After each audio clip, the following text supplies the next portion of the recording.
नमस्कार दोस्तों, सभी को राधे राधे, सभी को जय श्री कृष्णा। कैसे हो आप? मुझे उम्मीद है आप सभी बहुत अच्छे होंगे, जोरों शोरों के साथ में अपनी तैयारियां कर रहे होंगे। स्वागत है आपका अपने एल क्लासेस के इस बेहतरीन डिजिटल प्लेटफॉर्म के ऊपर। मेरा नाम है लेख शेखर शर्मा और मैं आपको पढ़ा रहा हूं जर्नल साइंस। दोस्तों, चाहे मिलिट्री हो, चाहे कोई पुलिस का एग्जाम हो, सभी में ये जर्नल साइंस आपके लिए बहुत ज्यादा इंपॉर्टेंट है। तो मेरा साथ दो मेरे भाइयों, में स्टार्ट करता हूं। आज की जो हमारी क्लास होने वाली है वो कौन सी होने वाली है, देखिए जरा आप, एक सेकेंड। अगला देखिए आप, प्रश्न क्या है दोस्तों यहाँ पर, मनुष्य के शरीर में, एक सेकेंड, मनुष्य के शरीर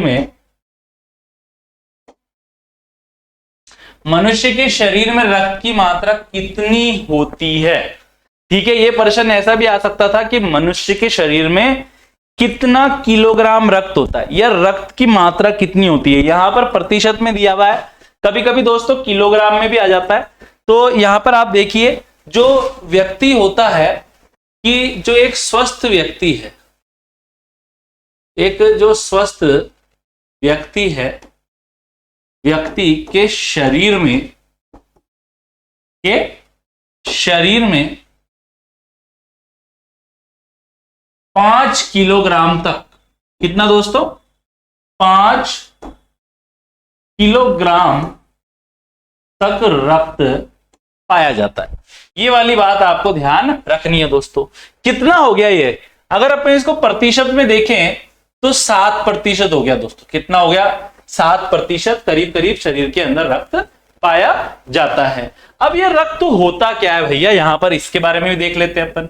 ये रक्त क्या होता है, जरा रक्त के बारे में अपन देख लेते हैं। रक्त एक तरल संयोजी उत्तक है। तरल क्या है दोस्तों? रक्त एक तरल संयोजी उत्तक है। तरल क्यों है भैया? ये तरल संयोजी उत्तक नाम क्यों दिया? क्योंकि पानी जैसे चोट लगती है तो जैसे पानी, जैसे अगर मटकी है, मटकी औंधी हो जाए या गिलास ढुल जाए या दूध की थैली फट जाए तो तुरंत उसमें से दूध निकल के बाहर बहने लग जाता है, नहीं बहने लग जाता है? बहने लग जाता है। वैसे अगर मांस फट जाए या हाथ पर चोट लग जाए, शरीर पर कहीं भी चोट लग जाए, तो रक्त भी पानी की तरह बहने लग जाता है, तरल की तरह बहने लग जाता है। तो रक्त तरल तो है ही। बात आ गई, बात आपको समझ में? संयोजी उत्तक है ये। संयोजी का मतलब क्या होता है दोस्तों, कि ऐसा ये पदार्थ है शरीर में पाया जाने वाला जो पूरे शरीर को जोड़कर रखता है। आपने एक गोली ली, आपके पैर में दर्द हो रहा था, आपने एक दवाई की टेबलेट ली, दर्द निवारक दवा आपने ली, आपने उस गोली को खाई, क्या वो पेट से क्या पैर में चली गई? क्या नहीं, वो गोली आपके पेट में गई, उस गोली को पेट में अवशोषित कर लिया गया और अवशोषित करके वो दवाई मिल गई आपके रक्त में। और आपके रक्त तो पता ही है कि आपका रक्त आपके पेट में भी बह रहा है, आपके हाथों में भी प्रवाहित हो रहा है, आपके पैर में भी प्रवाहित हो रहा है, आपके सर में भी प्रवाहित हो रहा है। जो वो मेडिसिन है दोस्तों, या जो वो गोली है, उसके जो रसायन है रक्त के द्वारा ही पेट से पैर तक पहुंच जाएंगे दोस्तों। आई बात आपको समझ में? तो रक्त बताओ शरीर के सभी भागों को संयोजित करने का काम कर रहा, नहीं कर रहा है। तरल भी है, संयोजी करने वाला भी है। उत्तक मतलब क्या होता है दोस्तों? एक ही प्रकार की कोशिकाओं के समूह को उत्तक बोलते हैं, जो कि उत्पत्ति और कार्य में समान होती है। एक ही प्रकार की कोशिकाओं के समूह को क्या बोलते हैं? उत्तक बोलते हैं, जो कि प्रकृति में मतलब व्यवहार में और कार्य में और उत्पत्ति में क्या होती है? समान होती है। एक ही प्रकार की कोशिकाओं का समूह जो उत्पत्ति एवं कार्य में समान होता है, उत्तक कहलाता है। रक्त की सभी कोशिकाएं समान होती है दोस्तों, और रक्त की सारी जो कोशिकाएं हैं उसकी उत्पत्ति भी एक ही प्रकार से हुई है, इसलिए रक्त एक उत्तक है दोस्तों। तो रक्त एक प्रकार का तरल संयोजी उत्तक है। और आपको पता है दोस्तों, रक्त के अंदर दो भाग पाए जाते हैं। जो तरल भाग होता है वो होता है प्लाज्मा, और ये रक्त का होता है 55% भाग। रक्त में 55% क्या मिला हुआ है? प्लाज्मा है भैया, तरल भाग है। और इस प्लाज्मा में भी 90% पानी है भैया। आई बात आपको समझ में? जबकि और क्या क्या पाया जाता है? इस तरल भाग के अंदर रुधिर कणिकाएं तैरती रहती है। रुधिर कणिकाएं पाई जाती है, रुधिर कणिकाएं पाई जाती है, या रुधिर कोशिकाएं भी बोल सकते हैं। ठोस पार्ट है ये, क्या है ये? ठोस। 3 प्रकार की होती है ये। कौन कौन सी है? एक तो है आरबीसी, एक है डब्ल्यूबीसी, और एक है भैया प्लेटलेट्स। प्लेटलेट्स। तो दोस्तों जो ये आरबीसी है ना, रेड ब्लड सेल, लाल रुधिर कणिकाएं। डब्ल्यूबीसी व्हाइट ब्लड सेल, श्वेत रुधिर कणिकाएं। प्लेटलेट्स को प्लेटलेट्स ही कह सकते हैं दोस्तों। दोस्तों जो ये आरबीसी है, जो ये लाल रुधिर कणिकाएं है ना, इसका जीवन काल होता है 120 दिन का। ठीक है दोस्तों। इसका मुख्य कार्य क्या है? इसका मुख्य कार्य यह है कि इसमें है ना लाल रंग का हीमोग्लोबिन पाया जाता है। हीमोग्लोबिन पाया जाता है, और हीमोग्लोबिन की उपस्थिति के कारण ही लाल रुधिर कणिकाएं ऑक्सीजन का परिवहन कर पाती है। ऑक्सीजन का क्या कर पाती है? परिवहन कर पाती है। ऑक्सीजन का परिवहन, O2 मतलब क्या है? ऑक्सीजन गैस का परिवहन कर पाती है। ठीक है दोस्तों। जबकि जो डब्ल्यूबीसी है ना दोस्तों, डब्ल्यूबीसी का जीवन काल ज्यादा दिन का नहीं होता है, 5 से 10 दिन मान लो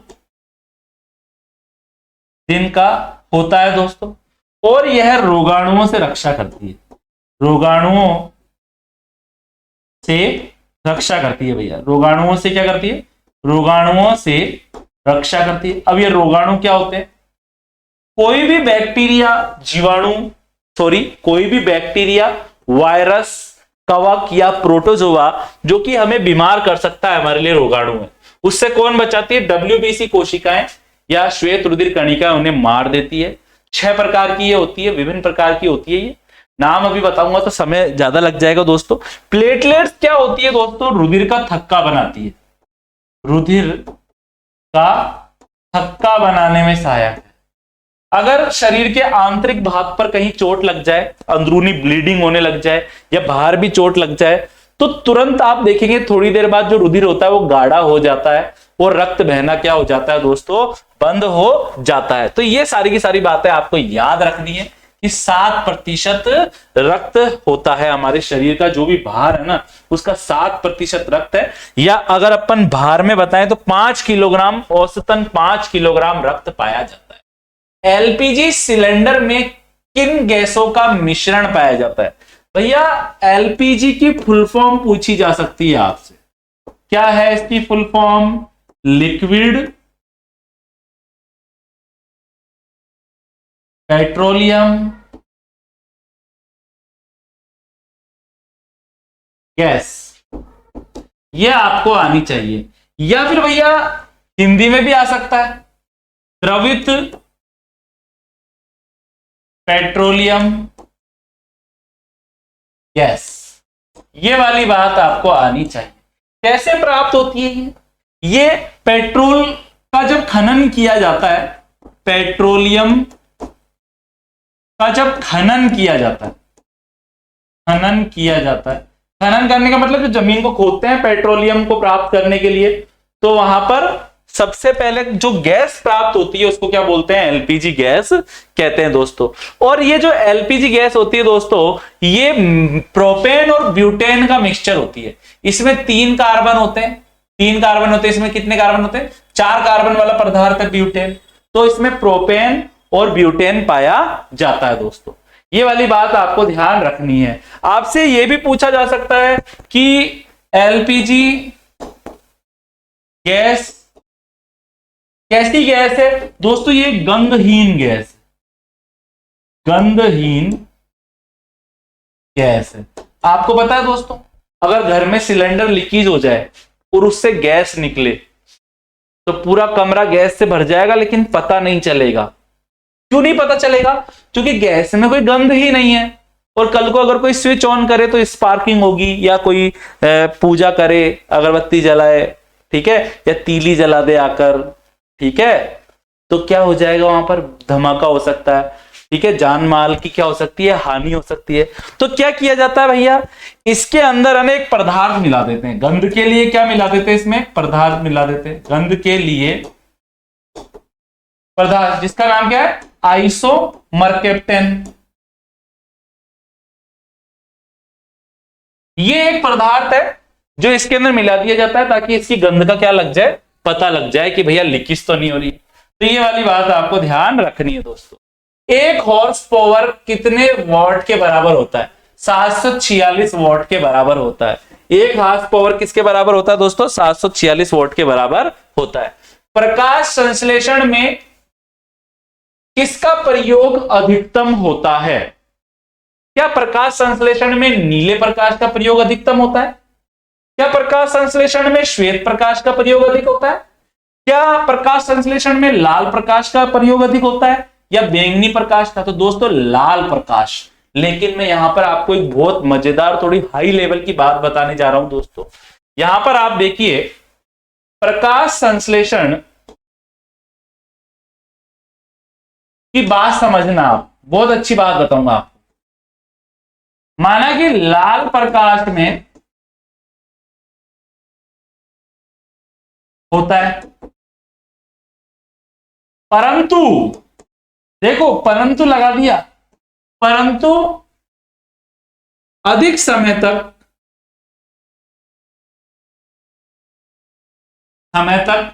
लाल प्रकाश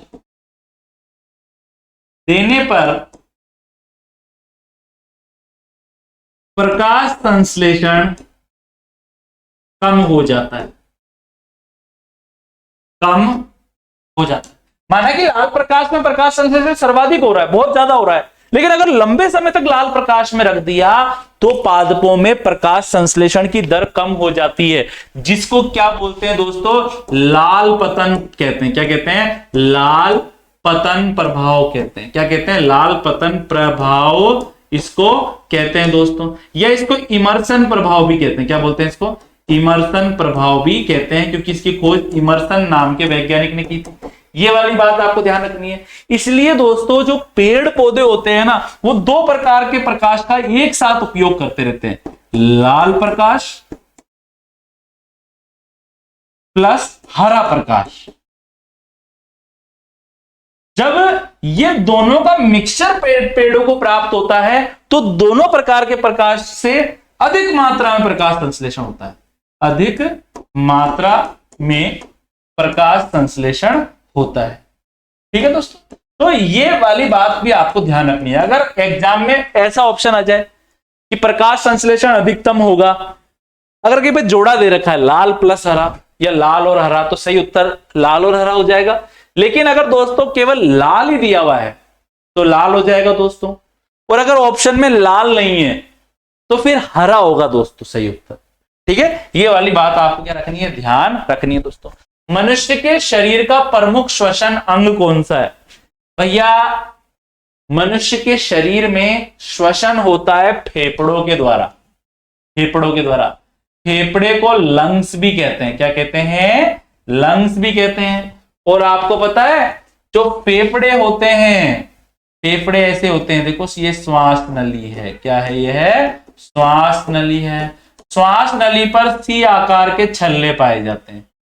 उपास्थियों के बने हुए क्या पाए जाते हैं? छल्ले पाए जाते हैं। श्वास नली पर सी आकार के, सी शेप के उपास्थियों से बने हुए छल्ले पाए जाते हैं जो श्वास नली को पिचकने से रोकते हैं। और आपको पता है श्वास नली दो श्वसनी में डिवाइड हो जाती है। ये भैया दो फेफड़े बन गए यहां पर। ठीक है दोस्तों, ये जो श्वसनी है ना, ये छोटी छोटी गुब्बारे जैसी संरचनाओं में डिवाइड हो जाती है लंग्स में, फेफड़ों में जाकर। इनको बोलते हैं वायु कूपिकाएं। और इन वायु कूपिकाओं में ही जाकर दोस्तों कौन भरती है? ऑक्सीजन भर जाती है जाकर। और यहीं पर वायु कूपिकाओं की दीवारों के ऊपर ही फेफड़ों में ऑक्सीजन और CO2 का आदान प्रदान होता है। ऑक्सीजन तो वायु कूपिकाओं से रक्त में चली जाती है और रक्त में से CO2 निकलकर वायु कूपिकाओं के अंदर से होती हुई शरीर से बाहर निकल जाती है। हृदय के बारे में बता ही दिया आपको, गुर्दे के बारे में बता दिया। त्वचा के द्वारा श्वसन किस में होता है भाई? द्वारा। यहां पर देखो आप, इंपॉर्टेंट बात है, मेंढक एक ऐसा प्राणी है भैया जिसमें त्वचा व फेफड़े व मुख गुहा, मुख गुहा मतलब मुंह के अंदर की जो सरफेस है ना, ठीक है, उसके द्वारा भी श्वसन होता है। मुख गुहा द्वारा श्वसन होता है। ये वाली बात आपको क्या रखनी है, ध्यान रखनी है दोस्तों। तो अगला प्रश्न आप देखिए, अगला प्रश्न क्या है जरा उसको भी अपन देख लेते हैं, एक सेकेंड। पागल कुत्ते के काटने से कौन सी बीमारी होती है? अरे बोलते हैं ना, पागल कुत्ता काट गया पैर में, रेबीज हो जाएगा। क्या हो जाएगा? कुत्ते के काटने से, पागल कुत्ते या बंदर या लोमड़ी या भेड़िया हो गया, शियार है, ठीक है, या कोई बिल्ली है, इनकी लार के अंदर दोस्तों, इनके अंदर जो लार होती है ना, और इनके जो दांत होते हैं, इनके जो दांत होते हैं, उसमें एक वायरस होता है। क्या होता है? एक वायरस होता है, जिसका क्या नाम है भैया? जिसका क्या नाम है? न्यूरोट्रोपिक, एक सेकेंड,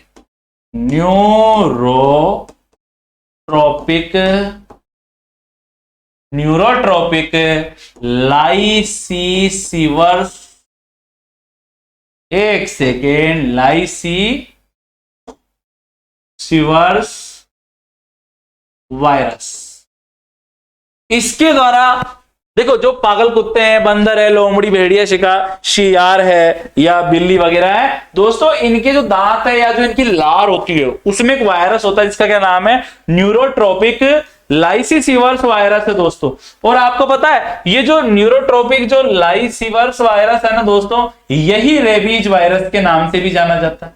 इसको रेबीज वायरस भी कहते हैं। और भैया ये रेबीज फैलाता है, कौन सी बीमारी फैलाता है? रेबीज फैलाता है।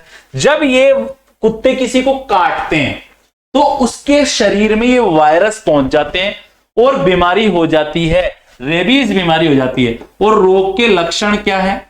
रोग के लक्षण क्या है भैया? पानी से डर लगना, पानी से डर लगना, ठीक है दोस्तों। अत्यधिक पीड़ा होना शरीर में अत्यधिक पीड़ा होना। क्या होना शरीर के अंदर? अत्यधिक पीड़ा होना। रेबीज हो जाने के बाद, रेबीज हो जाने के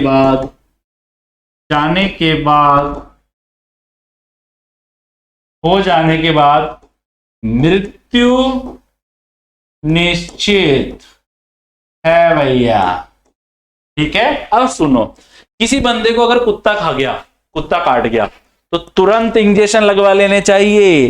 पहले पेट में इंजेक्शन लगते थे तो ऐसे बोला जाता था कि भैया कुत्ते के काटने से खतरनाक तो रेबीज बीमारी का इलाज है।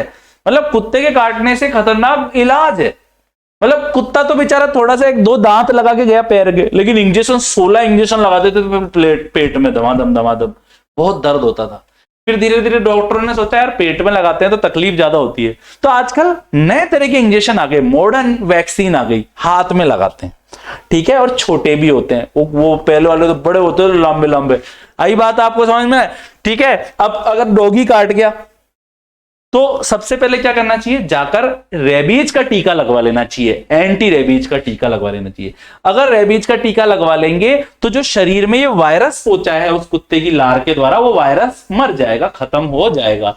लेकिन अगर लापरवाही में रह गए, अरे अपने कुछ नहीं होता, अरे थोड़ा सा दांत ही तो लगाया है, कुछ नहीं होता, अपन ने नहीं लगवाया इंजेक्शन, तो वो वायरस शरीर में चल जाएंगे और वो वायरस बढ़ जाएंगे और शरीर में क्या हो जाएगा? रेबीज बीमारी हो जाएगी। पानी से डर लगने लग जाएगा, गले में, दरअसल पानी जब बंदा पीता है ना तो गले में बहुत ज्यादा पीड़ा होती है, दर्द होती है, तो पानी से डर लगने लग जाता है, जिसको क्या बोलते हैं? हाइड्रोफोबिया हो जाता है। क्या बोलते हैं?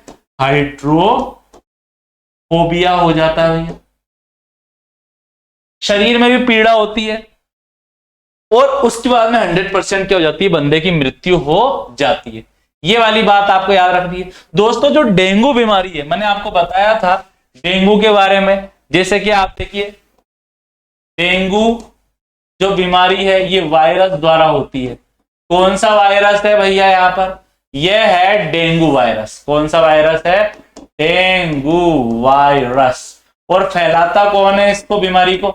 इसका फैलाता कौन है इसको? एडीज एजिप्टी मच्छर। एडीज एजिप्टी मच्छर इसको फैलाने का कार्य करता है। इसको भैया हड्डी तोड़ बुखार भी कहते हैं, क्योंकि ये हड्डियां तोड़कर रख देता है। एक बार किसी को डेंगू हो गया ना, बिस्तर में पड़ जाता है बंदा, उठ नहीं पाता है, हालत पूरी पतली हो जाती है उसकी, उसको खिला पिला के बहुत इलाज करके तैयार करते हैं ना, जब वो ठीक होता है, इसलिए इसको हड्डी तोड़ बुखार भी कहते हैं। और कौन सी बीमारी थी दोस्तों इसके अंदर? जैसे कि यहां पर आप देखिए, डेंगू समझ में आ गया आपको। मलेरिया, भाई ये जो मलेरिया है ना, ये जो मलेरिया बीमारी है, कौन सी बीमारी है? ये जो मलेरिया बीमारी है, ये मलेरिया प्रोटोजोआ जनित रोग, ये प्लाज्मोडियम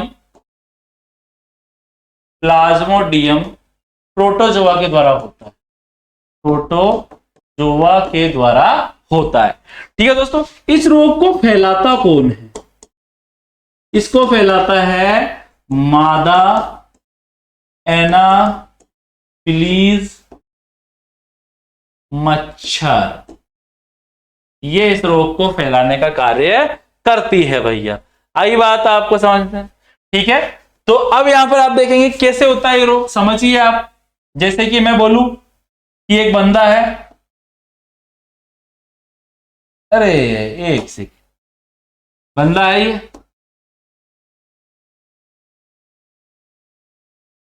ठीक है, और इस बंदे को क्या हो गया?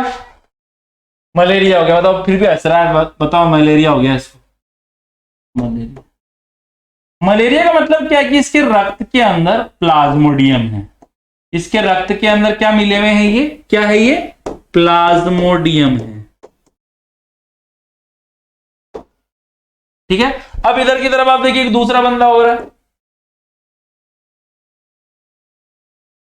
इसको कोई मलेरिया नहीं है, स्वस्थ है, और ये उससे भी लंबी स्माइल हंस रहा है सीधा ऊपर तक।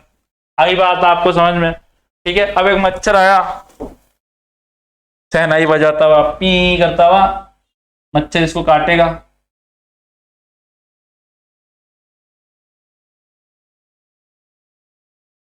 मच्छर इसको काटा, और जब मच्छर ने इसको काटा तो इसका खून चूसा। इस मच्छर ने स्ट्रो लगा दी, अपना डंक चुबो दिया, इसका खून चूसा। तो जो ये प्लाज्मोडियम जो रोगी के शरीर में पाए जा रहे हैं दोस्तों, ये भी कहां आ गए?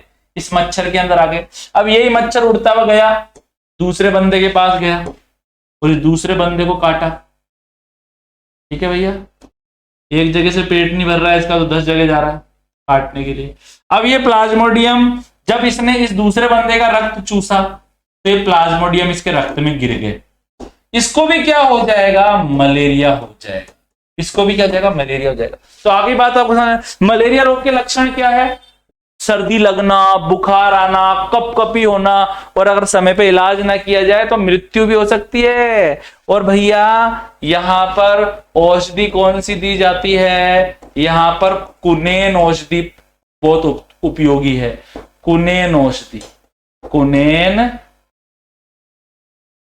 औषधि। और भैया जो ये कुनेन औषधि है ना, ये सिनकोना पादप से प्राप्त होती है।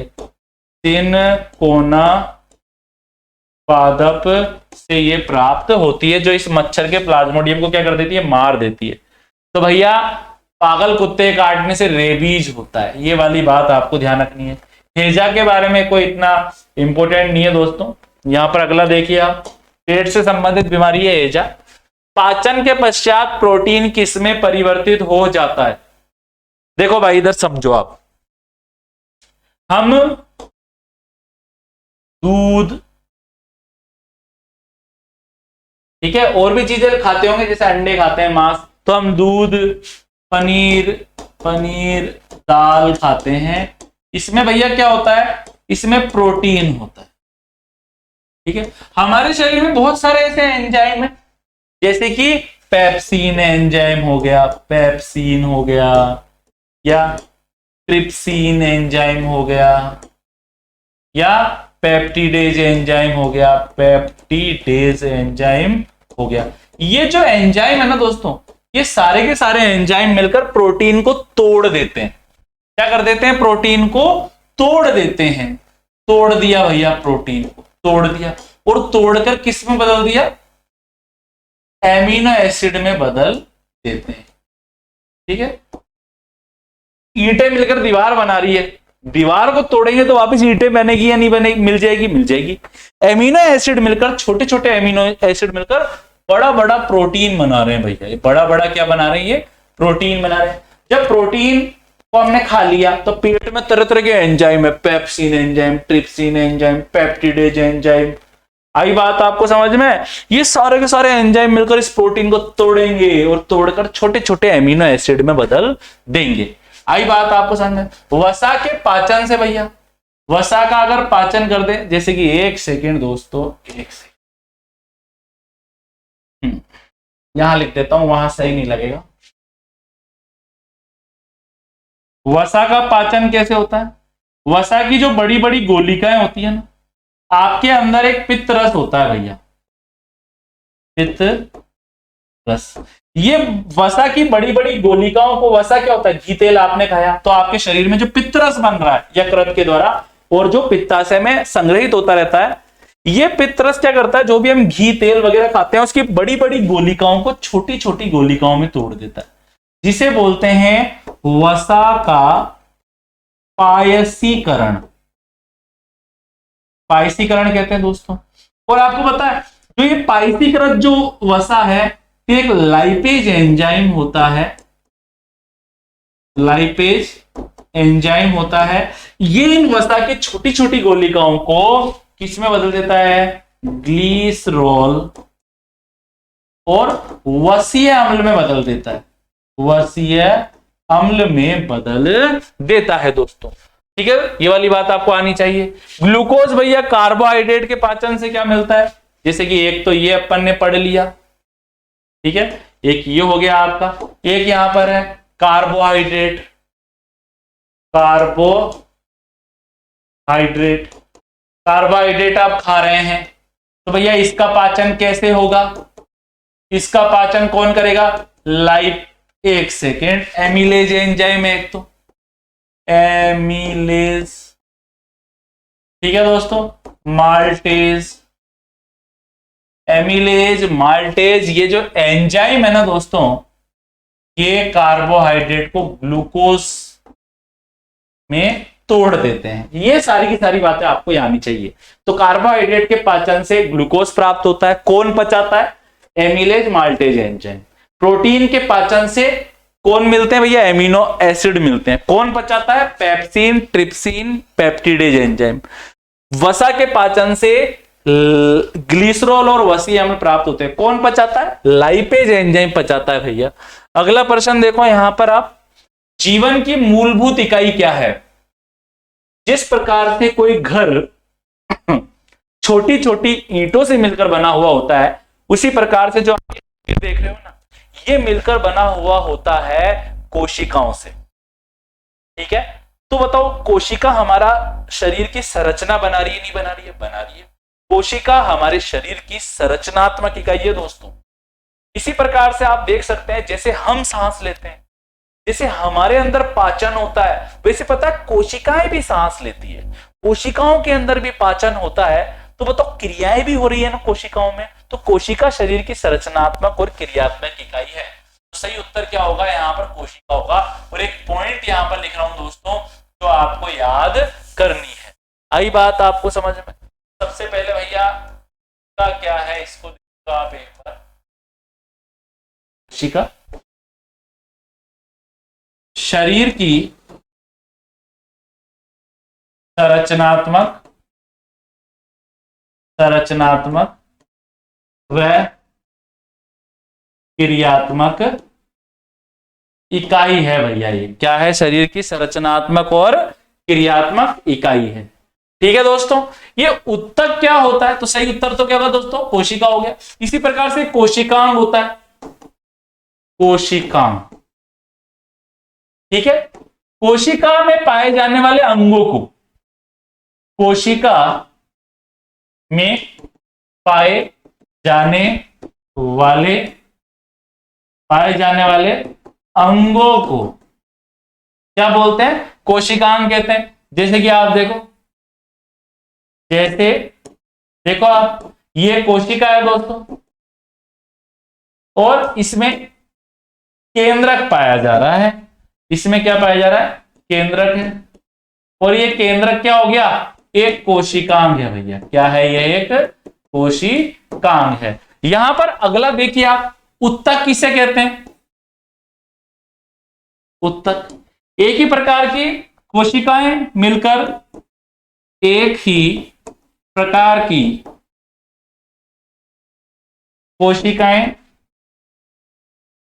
कोशिकाएं जो उत्पत्ति व कार्य में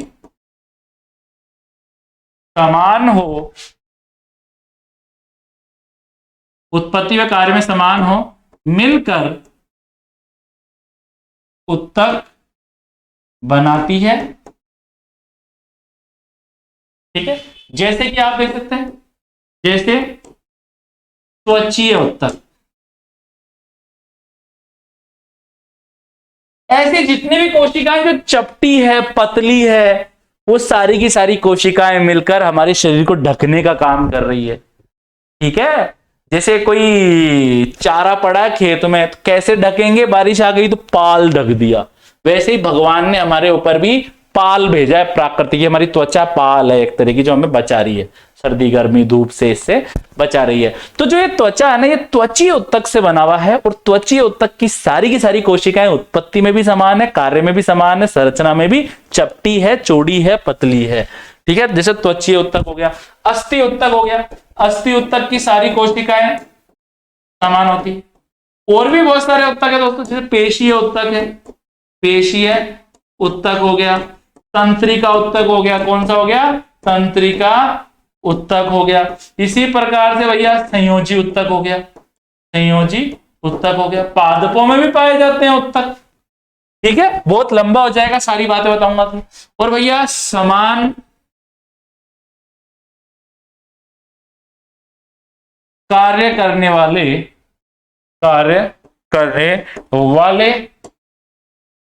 उत्तक मिलकर क्या बना देते हैं भाइयों? अंग बना देते हैं। उत्तक मिलकर क्या बना देते हैं? अंग बना देते हैं। ये वाली बातें आपको क्या होनी चाहिए? आनी चाहिए। तो जीवन की मूलभूत इकाई तो क्या है भैया? कोशिका है। प्रत्येक जीव की उत्पत्ति किसी ना किसी कोशिका से ही हुई है।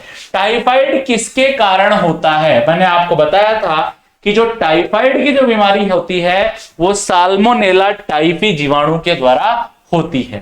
ठीक है दोस्तों, जबकि प्रोटोजोआ जनित रोगों के बारे में मैं आपको बताना चाहूंगा, जैसे कि एक अमीबियासिस रोग हो जाता है, नाम तो याद कर लो, अमीबियासिस रोग हो जाता है। इसी प्रकार से एक निंद्रालु रोग हो जाता है, इसमें सोता ही रहता है व्यक्ति और एंड में उसकी मृत्यु भी हो सकती है समय पे इलाज ना किया जाए तो। निंद्रालु रोग, ठीक है दोस्तों, निंद्रालु रोग हो जाता है। इसको क्या बोल सकते हैं? इसको ट्रिपेनोसोमियासिस भी कहते हैं। ट्रिपेनोसोमियासिस रोग भी इसको कहते हैं भैया। इसी प्रकार से आप देख सकते हैं कालाजार बीमारी हो जाती है। कालाजार बीमारी हो जाती है। और कालाजार बीमारी के अंदर क्या होता है? किसके द्वारा होता है ये? अब बहुत सारे हैं ऐसे तो मैं आपको बताऊंगा तो लेशमानिया के द्वारा, सबका बताऊंगा तो लंबा हो जाएगा वीडियो, तो आप तो बस नाम याद कर लो। प्रोटोजोआ जनित रोग अमीबियासिस, पेट से संबंधित रोग है। एंट अमीबा हिस्टोलाइटिका द्वारा होता है। निंद्रालु या ट्रिपेनोसोमियासिस रोग ट्रिपेनोसोमा नामक प्रोटोजोआ के द्वारा होता है। एक सूक्ष्म जीव है ये प्रोटोजोआ, मतलब यूकेरियोटिक एक कोशिकीय सूक्ष्म जीवों को ही प्रोटोजोआ कहते हैं दोस्तों। ठीक है दोस्तों, निंद्रालु रोग ट्रिपेनोसोमियासिस भी कहते हैं, ट्रिपेनोसोमा द्वारा होता है। इसमें व्यक्ति के तंत्रिका तंत्र पर बहुत बुरा प्रभाव पड़ता है और वो सोता रहता है और एंड में उसकी मृत्यु भी हो सकती है। कालाजार बीमारी के अंदर क्या होता है? श्वसन तंत्र और जो ये श्वास नली है या माउथ है उसमें फूड़े फुंसियां हो जाते हैं, बहुत खतरनाक। और ये किसके द्वारा होता है? लेशमानिया के द्वारा यह होता है दोस्तों, लेशमानिया के द्वारा। इसी प्रकार से एक मलेरिया है और ये होता है प्लाज्मोडियम नामक परजीवी के द्वारा। वायरस जनित रोग के अंदर मैंने आपको बताया था चिकन पॉक्स हो गया भैया। क्या हो गया? चिकन पॉक्स हो गया। इसी प्रकार से डेंगू हो गया, इसी प्रकार से पोलियो हो गया, ठीक है दोस्तों, पोलियो हो गया, एड्स हो गया, क्या हो गया, एड्स हो गया। ये सारी की सारी बीमारियां किसके द्वारा होती है, वायरस जनित बीमारी है। बैक्टीरिया जनित रोगों के बारे में तो मैं पहले भी खूब बता चुका हूं भैया। टीबी हो गया, ठीक है, टीबी हो गया, डिफ्थीरिया हो गया, ठीक है, इसी प्रकार से दोस्तों पीलिया हो गया, ठीक है, एंथ्रेक्स बीमारी होती है, कुष्ठ रोग होता है। आई बात आपको समझ में। और भी बहुत सारी बीमारियां जैसे कुष्ठ रोग हो गया, टिटनस हो गया, ये सारी की सारी बीमारियां जीवाणु जनित रोगों में आती है या बैक्टीरिया जनित बीमारी है। प्रोटीन की कमी से तो कुपोषण हो जाता है। अगर भोजन में पर्याप्त मात्रा में प्रोटीन नहीं है तो प्रोटीन की कमी से कुपोषण हो जाता है, और उस कुपोषण का क्या नाम है, क्वाशियोर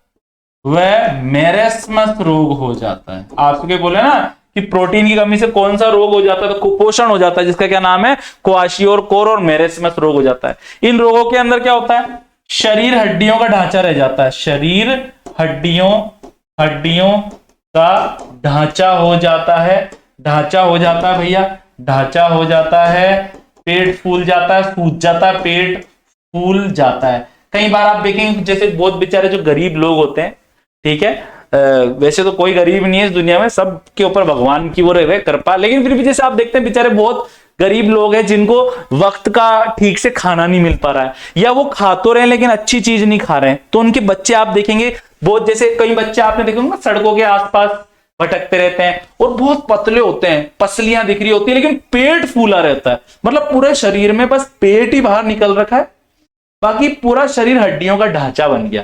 तो उस रोग को क्या बोल रहे हैं, क्वाशियोर व मेरेस्मस रोग है, प्रोटीन की कमी से हो रहा है। ठीक है दोस्तों, कुपोषण की बीमारी है ये, ठीक है, इसको अभाव रोग के नाम से भी अपन कह सकते हैं। ठीक है दोस्तों, तो ये वाली बातें आपको आनी चाहिए।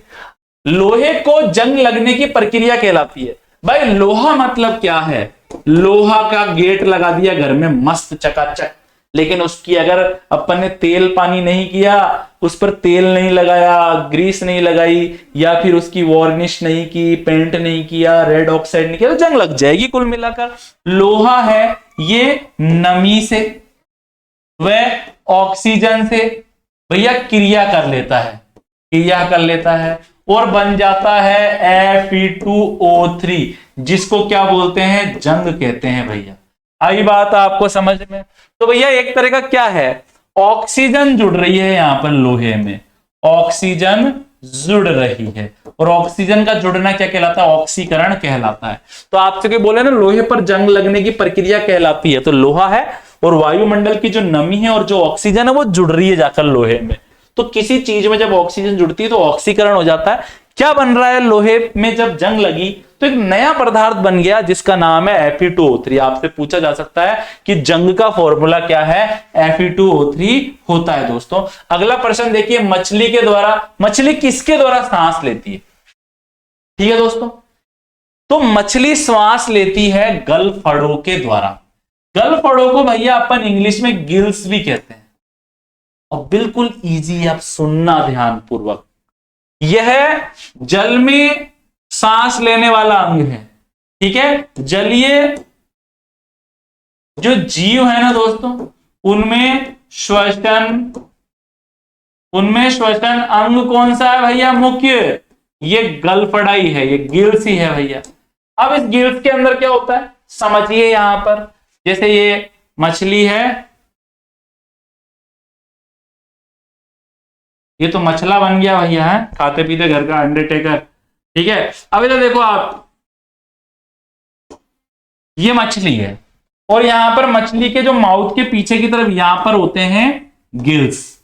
क्या है ये, है मैं यहां लिख देता हूं, ये क्या है, गिल्स है दोस्तों।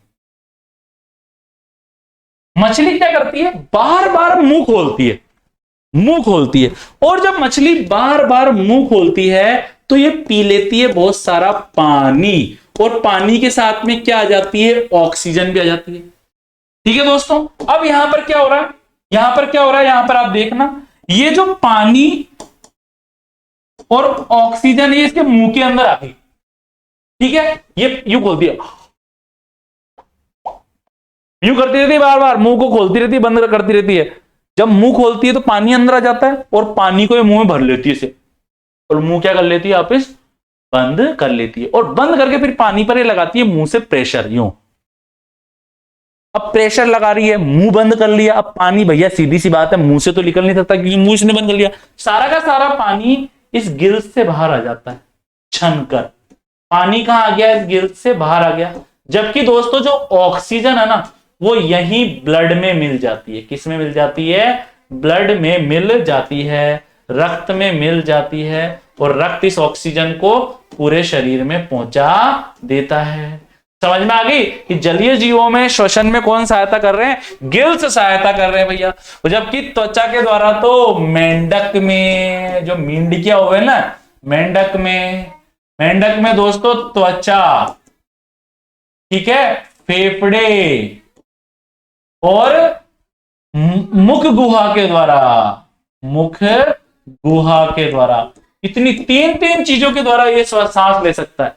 ठीक है, फेफड़ों के द्वारा तो केवल किस में हो रहा है? मनुष्यों में हो रहा है, गाय भैंस में हो रहा है। ठीक है दोस्तों, स्थलीय जीवों में होता है। किस में होता है? ये स्थलीय जीवों में होता है। जो स्थल पर रहते हैं वो किसके द्वारा सांस लेते हैं? स्थलीय जीव किसके द्वारा सांस लेते हैं भैया? फेफड़ों के द्वारा लेते हैं। आंख तो देखने में सहायता करती है, एक प्रकाश संवेदी अंग है वो, तो सही उत्तर होगा गलफड़े के द्वारा मछलियां श्वसन करती है। ठीक है, आवर्ती का मात्रक क्या है दोस्तों? आवर्ती का मात्रक हर्ट्ज होता है दोस्तों। ये जो मीटर है ना, ये लंबाई का मात्रक है, लंबाई का या दूरी का मात्रक। ठीक है दोस्तों, यहां पर आप देख सकते हैं सेकंड समय का मात्रक है, समय का मात्रक मतलब समय को सेकंड में मापा जाता है। मात्रक मतलब क्या होता है? वह यूनिट जिसमें किसी चीज को मापा जाता है वो उस चीज का मात्रक कहलाती है। जैसे समय को आप सेकंड में माप सकते हैं, लंबाई को आप मीटर में या दूरी को भी मीटर में माप सकते हैं, तो लंबाई या दूरी का मात्रक मीटर हो गया दोस्तों। हर्ट्ज किसे कहते हैं? प्रति सेकंड होने वाले, देखो यहां पर आवर्ती का मात्रक हर्ट्ज है। क्या है दोस्तों? हर्ट्ज है। हर्ट्ज को भैया अपन ऐसे भी डिनोट कर सकते हैं, HZ, हर्ट्ज है। ठीक है, तो हर्ट्ज होगा भैया। आवर्ती किसे कहते हैं? परिभाषा क्या है? प्रति सेकंड होने वाले कंपनों की संख्या, प्रति सेकंड होने वाले कंपनों की संख्या को आवृत्ति कहते हैं। तो भैया क्या बोलूं यहां पर? आवृत्ति बराबर कंपनों की संख्या, कंपनों की संख्या, और नीचे लिख दूंगा बटे हुए में सेकेंड। ठीक है भैया, मैं अगर बोलूं कि 100 सेकेंड, जैसे 100 कंपन हुए, कंपन कितने हुए? माना कि 100 हुए, और सेकेंड कितने लगे? 2 लगे। ठीक है दोस्तों, मैं बोलूं कि माना कि सेकेंड 2 थे, 2 सेकेंड में 100 कंपन हो गए, तो आवर्ती निकालो। तो आवर्ती बराबर कंपनों की संख्या 100, सेकेंड 2, तो उत्तर क्या आएगा? 50 आ गया यहां पे दोस्तों, 50 हर्ट्ज आ गया भाई। आई बात आपको समझ में? या ऐसे भी बोल सकता हूं, 50 कंपन प्रति सेकेंड, 50 कंपन प्रति सेकेंड। समझ में आ गया आपको? तो हर्ट्ज होती है इसकी मात्रक। मनुष्य के रक्त का रंग लाल किसके कारण होता है? यहां पर देखो दोस्तों, क्या इम्यूनोग्लोबिन के कारण होता है क्या? ये इम्यूनोग्लोबिन क्या है? इम्यूनोग्लोबिन के कारण तो नहीं होता है। ये इम्यूनोग्लोबिन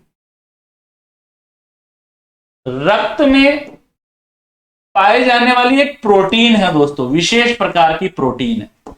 जब कोई रोगाणु शरीर पर क्या करता है दोस्तों? शरीर पर आक्रमण करता है, जैसे कोरोना वायरस घुस गया शरीर पर, आक्रमण कर रहा है, कोई बैक्टीरिया आ गया, कोई प्रोटोजोआ आ गया, कुछ भी, कोई जब भी कोई रोगाणु, रोगाणु मतलब क्या होता है, ऐसे सूक्ष्म जीव जो रोग फैला सकते हैं, रोगाणु होते हैं। जब कोई रोगाणु शरीर पर आक्रमण करता है तब क्या होता है दोस्तों, तब जो ये रक्त में जो ये प्रोटीन पाई जाती है, क्या नाम है इसका, इम्यूनोग्लोबिन जो प्रोटीन है, ये प्रतिरक्षी बनाती है, प्रतिरक्षी बनाकर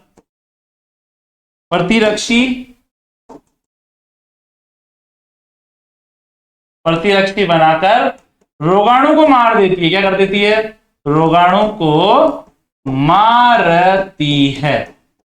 जैसे शरीर में कोई बैक्टीरिया, कोई भी रोगाणु प्रवेश करता है तो शरीर में एक प्रोटीन होती है जिसका नाम है इम्यूनोग्लोबिन प्रोटीन। ये प्रोटीन है ना, प्रतिरक्षी बना देती है, ऐसा पदार्थ बना देती है जो उन रोगाणुओं से जुड़कर चिपककर उन्हें मार देता है और शरीर को बीमार होने से बचाता है। तो इम्यूनोग्लोबिन वाली बात आपको आ गई समझ में। ठीक है दोस्तों, ये हेप्टोग्लोबिन क्या होता है, हेप्टोग्लोबिन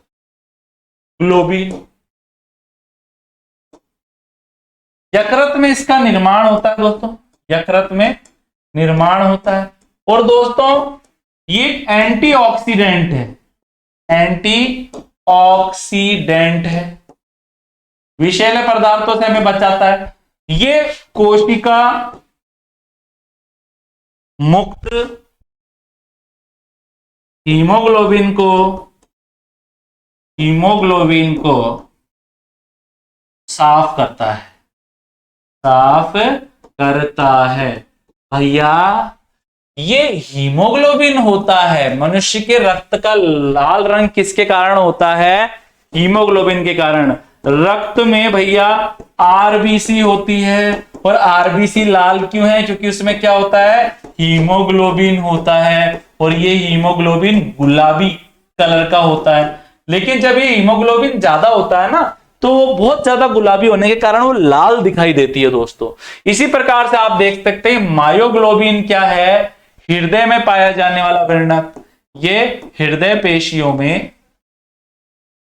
पेशियों में ऑक्सीजन को संग्रहित, यह हृदय पेशियों में ऑक्सीजन को संग्रहित करने वाला वर्णक है, जिसके कारण दोस्तों क्या होता है, जिसके कारण क्या होता है, हृदय पेशियों में कभी भी ऑक्सीजन की कमी नहीं होती है, ना ही हृदय कभी थकता है। ये वाली बात आपको ध्यान रखनी है दोस्तों, क्योंकि थकान होती है ऑक्सीजन की कमी से। निम्नलिखित में से कौन एक अनुचुंबकीय धातु है, दोस्तों जो लोहा है ना, वो लोहा एक चुंबकीय धातु है। इसी प्रकार से निकल भी एक चुंबकीय धातु है, कोबाल्ट भी एक चुंबकीय धातु है, लोहा भी चुंबकीय धातु है। लेकिन जो टिन होता है ना दोस्तों, ये एक चुंबकीय धातु है, इसमें चुंबकीय गुण बहुत ही नगण्य पाए जाते हैं। बादल वातावरण में इसलिए तैरते हैं क्योंकि भैया क्या कम दाब होता है, कम ताप होता है, चिपचिपापन कम होता है, या कम घनत्व होता है। आप देखो, मैं बहुत अच्छा उदाहरण देता हूं, सबसे अच्छा उदाहरण, मलाई होती है, वो दूध पे क्यों तैरती रहती है, क्योंकि मलाई का घनत्व दूध की तुलना में कम है दोस्तों। जिन चीजों का घनत्व कम होता है वो हमेशा ऊपर तैरती रहती है, और जिन चीजों का घनत्व ज्यादा होता है वो भारी होने के कारण, जिन चीजों का घनत्व कम होता है ना दोस्तों, वो हल्की होती है। ठीक है, यहां पर देखो आप, घनत्व कम तो कैसी होगी, हल्की होगी, और ऊपर रहेगी। अगर किसी चीज का घनत्व क्या है दोस्तों, अधिक है, तो वो कैसी होगी, भारी होगी, और भारी होने के कारण क्या रहेगी, वो नीचे रहेगी दोस्तों। जैसे कि आप देखेंगे, हमेशा देखो बहुत सारी चीजें बताता हूं, जैसे कि आप देखेंगे मक्खन हमेशा ऊपर रहेगा, जबकि छाछ क्या रहेगी, नीचे रहेगी।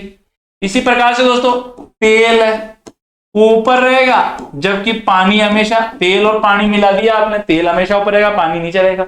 इसी प्रकार से भैया आप देखेंगे कि बादल ऊपर रहेंगे। ठीक है दोस्तों, बादल क्या रहेगा, ऊपर रहेंगे।